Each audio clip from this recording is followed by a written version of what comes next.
clients thinking differently about their businesses. Ladies and gentlemen, please help me welcome Mr. Eric. Thanks, Jeff. I appreciate it. Well, good morning, everybody. How's everybody doing this morning? Good. Awesome. Well, I was really excited about being here this morning and sharing some of the things that have really transformed the results that I get in sales. So I kind of was reflecting back on when I was new in sales several years ago. I was like a lot of salespeople, and I would meet with just about anybody that was willing to watch me do a presentation. Anybody can relate to that?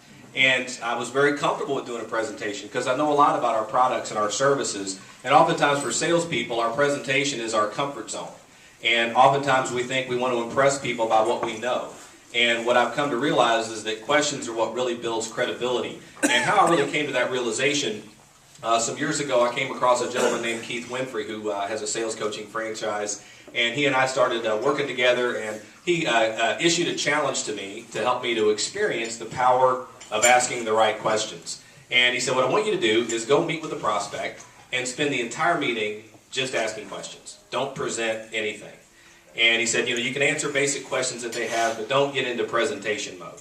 So I scheduled a meeting with someone named Tom, and we sit down, and I was very kind of uncomfortable because I didn't feel like I was highly skilled at asking questions. There's tons of material out there about asking questions when you're in a sales meeting, but oftentimes it's hard to connect the dots for ourselves. Well, what does that mean for me and my business, and how do I actually do that?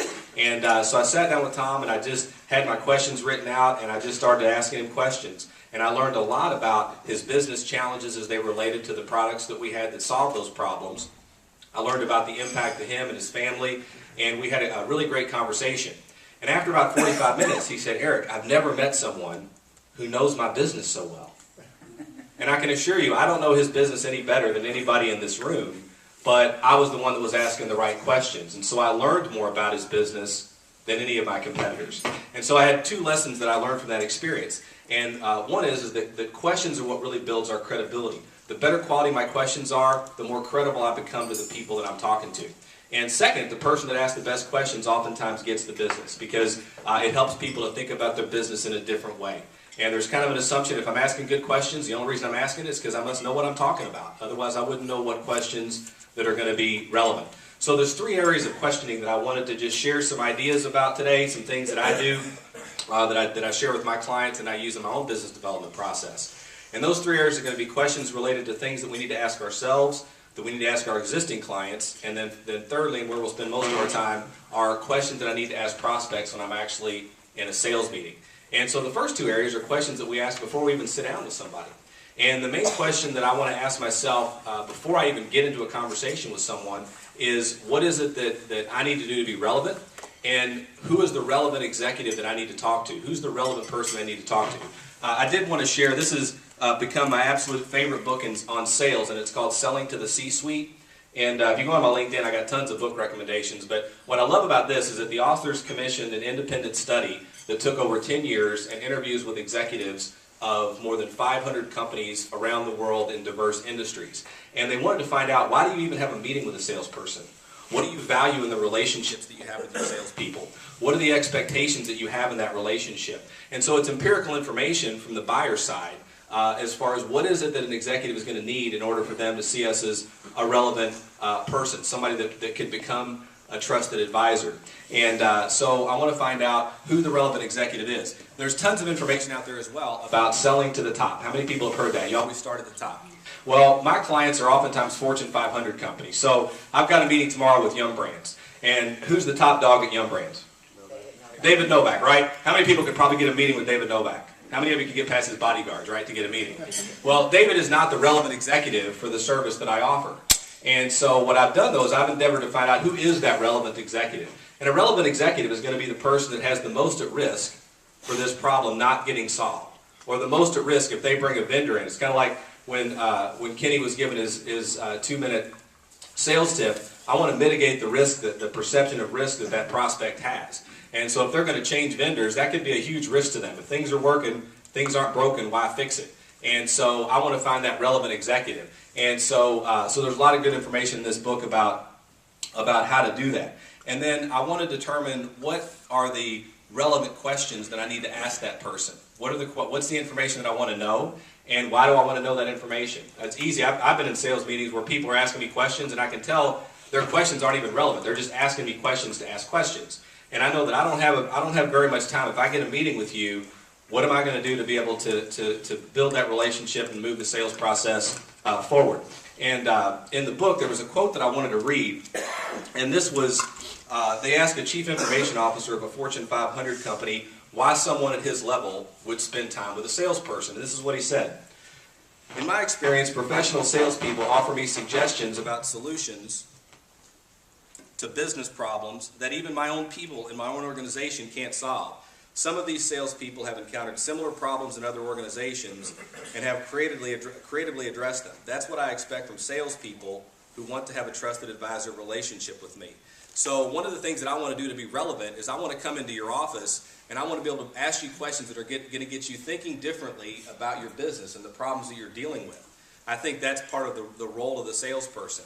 And when I can do that more effectively than my competitors, I'm more than likely going to win the business. They also have a funny quote from the movie Wall Street, and the lead character, Gordon Gekko, has a salesperson in his office, and he says, you had what it took to get in my office, do you have what it takes to stay? And so I'm always asking myself, am I going to be relevant enough, and do I have what it takes to stay in your office? So those are questions I want to ask myself. Then I want to ask questions of my clients. And it was kind of funny at our table, I was talking to Jerry and Todd, and during our brief conversation, that was one of the things that we talked about was the power of testimonials from existing clients. And oftentimes the best way for me to figure out what's going to be an effective sales process is I talk to my existing clients and I find out, why did you hire me? Why did you select us over another company? Why do you stay with us? What is it you value in that relationship? And this is a question a lot of salespeople don't like to ask, but what can we do better? And I want to be willing to accept that because that's going to give me a lot of great insight into what I need to do when I'm talking to prospects. Also, it helps me to speak their language. How many times have you talked to somebody either at a networking event or a salesperson and they're using terms and you don't know what they're really talking about? And we're in Louisville, everybody's polite. No one's going to say, Todd, I don't know what you're talking about. They're just going to say, hey, that's great. And I'm going to move on and I'm going to forget about Todd, right? Because I'm going to be nice and friendly, right? And so I don't want to do that. So I can talk to my clients and find out what are the issues you're talking about related to the problems I solve. So for example, one of my core services is called outplacement. Now, if you've never been through outplacement, or you're not in HR, you probably have no idea what outplacement even is, okay? That's a term I understand, so I've got to make that accessible to people. So I've asked clients, why does it use outplacement? Well, just so you guys know, outplacement is a career coaching service that companies will offer as part of the severance package. And so one of the things that we do, and this is really what clients are talking about, they're frustrated because they have rising unemployment costs.